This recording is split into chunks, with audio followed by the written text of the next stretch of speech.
මම ශ්‍රී ලංකා නිදහස් පක්ෂ අක්මර ප්‍රයිස්ලා මන්ත්‍රී ISN ආර්යවංශ ශ්‍රී ලංකා තරුණ පෙරමුණ සභාපති මත දිස්ත්‍රික්කයේ අද මම හිතන්නේ අපේ අනිත් മന്ത്രിවරු සහ අපේ තරුණ පෙරමුණේ අනිත් විදිහට මම දැන් කතා කරා මෙම ආණ්ඩුව පිරිහීමට ලක්වීම ගම් මට්ටමේ සිට බිම් මට්ටම දක්වා ඒ වගේම දැන් මේ ආණ්ඩුව අපේ ඇත්තටම අපේ කියන්නේ කපා කොටා ගැනීම ඒගොල්ලන්ගෙම 103 අය ඒ වගේම NPP කියන අය ගම්වල ભેද බින්න වෙලා තියෙන්නේ. ඒ වගේම මගේ මාන්‍යෝදරක මගේ ප්‍රදේශ සභාවත් අපේ ජාතික ජනබලවේගයේ එක් മന്ത്രിවරයෙක් මේනකොට ඉවත් වෙලා තියෙනවා. ඒ වගේම මට මතකයි බදුරලිය මට මතකයි හැටියට බදුරලිය තමයි ප්‍රාදේශීය සභාපතිතුමා ඉවත් වුණා. ඒ වගේම ලංකාවේ සෑම ප්‍රාදේශ සභාවකම හැම ප්‍රාදේශ සභා මට්ටමින් ගත්තොත් ප්‍රශ්න විතරයි. මොකද මට මතකයි අපිට NPP එකට එකතු වෙලා වැඩ කරමු කියපු මිනිස්සු දැන් අද හොයා ගන්නත් නැහැ. ඔන්ලයින් එන්නෙත් නැහැ. ඒ වගේම තරුණ විදියට මම අහන්න කැමති මේ ආණ්ඩුවෙන් මේකද ඔබතුමාලා ජනතාවට දුන්නු පොරොන්දු මිනිස්සුන්ට ජනතාවට ලබා දී පොරොන්දු මේකද? මොකද අපි ප්‍රාදේශ සභාවක කොට්ටාස മന്ത്രിවරයෙක් පත් කරගන්නේ තමන්ගේ කොට්ටාසට වැඩක් කරගන්න. එතකොට අපි විපක්ෂයේ മന്ത്രിවරු විදියට අපිට වැඩක් කරන්න අවස්ථාවක් නැහැ. මොකද ඒගොල්ලන්ගේ ආණ්ඩුව ඒ නිසා මෙහෙම മന്ത്രിවරු සභාපතිවරු දවසින් දවස අඩු වෙනවා. එතකොට කොට්ටාස මට්ටමකින් අද මගේ කොට්ටාසය ගත්තම මගේ කොට්ටාසේ മന്ത്രിවරයා ඉවත් වුණා කියන්නේ මගේ කොට්ටාසට වැඩක් කරන්නේ නැහැ. කරන්න පුළුවන් වැඩක් කරන්න. ඒගොල්ලන් කරපු වැඩකුත් නැහැ මේ වෙනකම්. ප්‍රාදේශ සභා මට්ටමින් කරපු වැඩකුත් නැහැ. ප්‍රාදේශ සභා මට්ටමින් ජාතික මට්ටමින් මම දන්නේ කරපු වැඩක් නැහැ.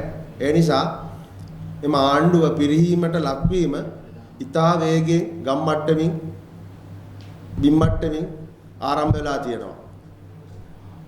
ඒ වගේම අපේ ප්‍රාදේශ සභා මන්ත්‍රීතුමා කතා කර විදියට උපාධාරින්ගේ ප්‍රශ්නය. ඒක උඩු දුවලා තියෙන ආණ්ඩුවක් විදියට ඒක ආණ්ඩුව ලොකු පීඩනයක්. ඒ පීඩනෙත් එක්ක උපාධාරින්ගේ ප්‍රශ්නේ මට නම් පේන තෙක් මානෙක විසඳීමක් නැහැ. මොකද මේ 6 වෙනිදා තියෙනවා උද්ඝෝෂණයක්. මම දන්නා තරමින් අපි ආණ්ඩුවට කියන්නේ මේ ප්‍රශ්නේ ඉතා ඉක්මනින් විසඳලා දෙන්න උපාධාරින්ට. අපේ ආණ්ඩුව තියෙන කාලේ මම හිතන්නේ එක් අවස්ථාවක් 54000ක් වගේ ප්‍රමාණයකට දුන්නා රස්සාව. ඩීජේ වලට. මහින්ද රාජපක්ෂ ආණ්ඩුව, චන්ද්‍රිකා කුමාරතුංග ආණ්ඩුව, හිටපු ජනාධිපතිතුමා සෑම ආණ්ඩුවකම ඒ ගෝඨාභය රාජපක්ෂතුමාගේ ආණ්ඩුව සෑම ආණ්ඩුවකින් මේ උපාධාරිකේ ප්‍රශ්න උපාධාරින් ගෙවල් වල තිබුණේ නැහැ කොහෙවත්. උපාධාරින් දැන් ගාමට්ටයකටත් යන්නේ මම දැක්ක මම හිතන්නේ මේ මම දන්නවා අපේ ප්‍රාදේශ සභා මට්ටමේ ගෑනු ළමයි ගොඩක් ඩිග්‍රී අරගෙන අවුරුදු 5ක් 6ක් විතර ගෙදර ඉන්නේ. වැඩ කරන්නේ රෙදි කඩේක ඒක නැත්තම් මොනවා හරි ෂොප් එකක නැත්තම් ටී හදනවා. ඉතින් ඒ தත්ත්වය නැති කරන්න මේ ආණ්ඩුව වග බලා ගන්න ඕන. මම හිතන්නේ වග බලා ගන්න නෙමෙයි ආණ්ඩුව දැන් දිනෙන් දින මේ පිරිවැලක්කමත් එක්ක මට හිතෙනවා මේ ආණ්ඩුව මම හිතන්නේ තව මාස 4ක් 5ක්වත් යන එකක් නැහැ කියලා මගේ විශ්වාසය. ගම් මට්ටමේ බිම් මට්ටමේ තියෙන තත්ත්වයක් එක්ක බැලුවාම මිනිස්සු දැන් NPP එකට ඡන්දෙ දීපු මිනිස්සු නැහැ. ගම්වල නැහැ. අපිට කතා කරපු අපිට බැනපු මෙහෙමයි කියපු මිනිස්සු කවුරුවත් නැහැ. ඒ නිසා මේ ආණ්ඩුවට මම තරය අවවාද කරනවා, තරය දැනුම් දෙනවා. මේ උපාධාරින්ගේ ප්‍රශ්නය ඉතා වේගෙන් විසඳලා ඒ වගේම